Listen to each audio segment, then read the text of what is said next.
My dad was in any of these hospitals, and no luck yet. What's in your head now about what you think happened? I don't know. I know that my father, he wouldn't have just left everyone behind. He would have looked for his workers. He would have helped people out. He did it on the when they bombed it in '93. He helped a pregnant woman down the stairs. So he was in the building in '93? Yes, he was. He's been working there since 1973. Was he scared to go back and work in that building after the '93 bombing? My father went back the next day. They asked him, because they needed to inspect the outside of the building, and my father knew how to operate the rig, so he brought down all the workers to inspect the building. If you think your father might be out there somewhere, what would you want to say to him? I want to tell him that we all miss him. His little nephew, Luke, misses him, and that we're strong. We got hope. Thank you. Thank you. Aaron. All right, that was CNN's Elizabeth Cohen, an excerpt of an interview she did live yesterday afternoon during our continuing coverage. Today is a national day of prayer and remembrance, but really it transcends the borders of the United States. Let's take a look at some live pictures from St. Paul's Cathedral in London, England, where members of the royal family, the Queen, the Prince, and the others, the Prime Minister, members of Parliament, have packed this cathedral. Margaret Thatcher there, as we see her in the center there. I've packed this cathedral for a prayer service, a remembrance, which began very poignantly with the singing of the Star-Spangled Banner. Here in the U.S., the National Cathedral, Wisconsin Avenue, Northwest Washington, D.C. Live pictures there.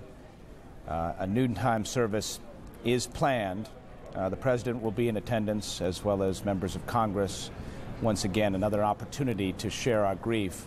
The Reverend Nathan D. Baxter is the Dean of the National Cathedral. Dean Baxter, thank you for joining us here on CNN this morning. Good morning. Good morning. I am curious. I can only imagine how difficult it would be to come up with a sermon and the proper words to say at this time. How difficult has it been, and what will you say?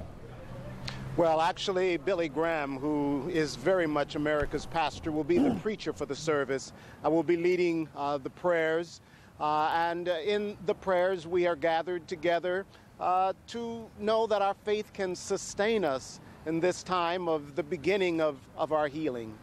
There will be leaders, and we've invited leaders from the Jewish community as well as from the Islamic community who will be offering prayers as well, because the religious faith of America is very diverse.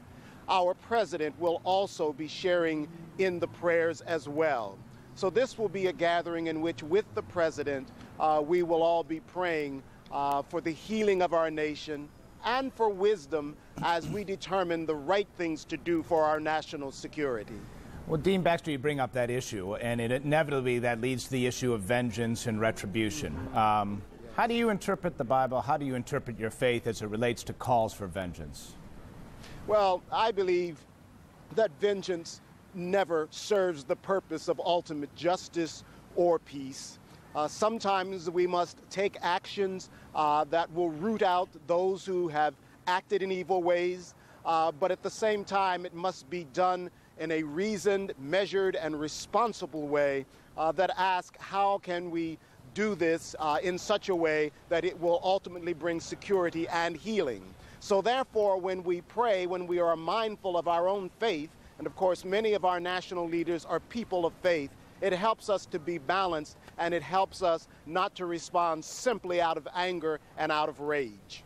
That's a tall order that you just put in there, because the enemy that the United States faces is a difficult enemy to pinpoint, and inevitably, yes, as the calls for justice are heard, innocence, it seems, will get in the way. How does religion feel about that? How do you feel about that, Dean Baxter? Well, I feel that it is always tragic when life is lost, and especially what we would consider innocent life. But that's why, again, our faith keeps reminding us that in our response, we must be measured. And how that happens, we do not always know, but simply to act out of vengeance is something that makes us the evil we deplore. So faith helps us to try to hold a balance when our hearts are hurting so much, when we're grieving so heavily. As you've been talking, I know you can't see these pictures right now. We've been showing pictures of a candlelight vigil in Washington Square in New York last night. Very dramatic images of people coming together at these times. What are your thoughts on that? Are people responding in a way that in some ways gives you reason for hope? Yes. Well, you know, there are those who say that America is evil and that's why this is happening. You know, we have a good nation, we have good people, and what we see in the face of this evil is all of the goodness that also has come forward. People standing together across religious and ethnic and racial lines, people coming together as volunteers and emergency workers, risking their own lives to help others, reaching out to their neighbors and strangers. I think that the other side of the tragedy that we are experiencing is the coming forth of the goodness in the spirit of many, many people in these United States. Of course, it's terribly unfortunate that we sometimes have to go through something like this, not that we've been through anything like this before, to see the goodness in people. I'm curious what your thoughts are as time goes on, as the initial shock wears off and people perhaps face the reality of this a little more. What will faith hold for them? I think what it holds for all of us is, first of all, we will have to feel the pain. And I don't think we fully feel the pain yet because we're still somewhat stunned. And the news of the tragic loss of life will continue to unfold in the weeks ahead. So we will have to feel the pain to heal our grief. But also, I think it is understanding that as it is for people in many other parts of the world, life will not be the same for us. But we must go on living and not allow fear to cripple us. And that's what faith does. It helps us, whatever our religious background, faith helps us to cope with fear and to live life freely even when we feel somewhat threatened. The Very Reverend Nathan D. Baxter is the Dean of the National Cathedral in Washington, D.C. Thank you very much for sharing some time with us this day, Dean Baxter, and I wish you well in your service, which CNN will bring to you live at 11:35 a.m. Eastern Time. The National Cathedral Prayer Service. The Reverend Nathan Baxter, the Dean, will be leading that service. The Reverend Billy Graham there, of course, the President, Cabinet, members of Congress. It will be a moving moment, which we will share with you. Let's send it back to Paula in New York. Thanks so much, Miles. One of the things we wanted to focus in on now are some of the reports coming from all over the country of harassment against people of Middle Eastern and South Asian descent, or even those who actually just appear to be. They are increasingly becoming targets of this kind of harassment and violence by civilians. There have been reports of this happening from Texas to Chicago to Long Island. There have been reports of arson, personal attacks, and the police stopping men in Middle Eastern-style head coverings. A firebombing of a mosque in Denton, Texas, and attacks on 2 others are among those incidents. No one was hurt in the Texas attacks. Muslim-owned stores had been vandalized and their owners threatened. Joining you right now is Hussein Ibish, who is a spokesman for the Anti-Arab Discrimination Committee. Thanks for joining us this morning, sir. What else can you tell us about this wave of attacks? Well, I think the first thing I'd like to say is that Arab Americans were certainly among the victims of this horrible crime that was committed on Tuesday. There were several hundred Arab Americans working in the World Trade Center, and we have all been attacked, all of us as Americans. Now, unfortunately, as you're pointing out, some of our fellow citizens are turning towards those of us of Arab ethnicity or Islamic faith and pointing the finger of culpability in our direction simply because of our ethnicity or our religious identity. It's very unfortunate. One of the most serious attacks, I think, was a shooting in Indiana.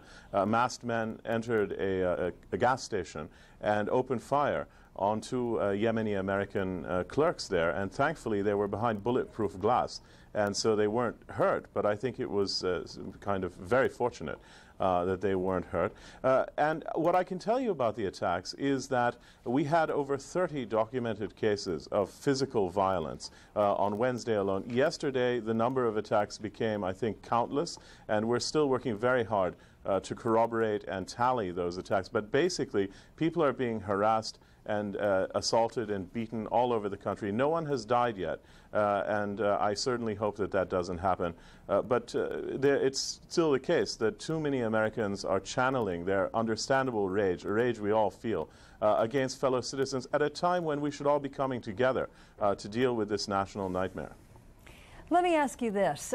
Secretary of State Colin Powell said yesterday, publicly for the first time, that Osama bin Laden is a prime target for these multiple terrorist attacks. Is there any indication that, although that has been vastly speculated, that that has led to any increase in this kind of attacks overnight? No, I don't think that it hinges upon what government officials say or don't say. I think it comes out of, I think these attacks are spontaneous. I think they come out of the anger that we all feel, and some people, unfortunately, don't know how to focus their anger and have given way to raw prejudice and blind hatred. But I think that what is more significant is that many government officials and other prominent Americans have spoken out against these attacks. The Senate passed a resolution yesterday condemning attacks on Arab Americans. The President, the Secretary of State, the Mayor of New York, and the Attorney General have all spoken out against these attacks, and many other prominent Americans as well. So at the same time, we've been on the receiving end of a wave of hatred while we, like other Americans, are trying to cope with this nightmare. We've also been on the receiving end of a tremendous wave of compassion. We've received as many messages of reassurance and of compassion as we have death threats and threats of violence. So at the moment, there are sort of two competing Americas. An America which in some cases lashes out in blind hatred, but there's also the compassionate America, the tolerant America, and I think that in the end, and it's already happening, that the better angels of our nature will triumph, and that we will be able to unite as a nation. There has been a lot of talk over the last couple of days as to what extent U.S. policy in the Middle East might have played some role in this. Do you believe that is what made America more vulnerable to attack by terrorists? Well, look, first thing that has to be said is that nothing can justify an attack like this. I mean, we have been viciously attacked, and innocent people have been slaughtered on a mass scale. That said, I mean, I do think that the motivation has its roots in American policies, in American behavior, in the perceptions of some people of an unfairness of the United States. But, you know, I mean, I think that that perception is held by many people around the world, including in the Middle East, and by many Americans as well. All right, but so most Mr. Hussein, people, hold on, hang on 1 second. Yeah. So it wouldn't surprise you then, in an interview with King Abdullah that I had 2 days ago, that he said, had some sort of peace accord been reached in July of the year 2000, this might not have happened.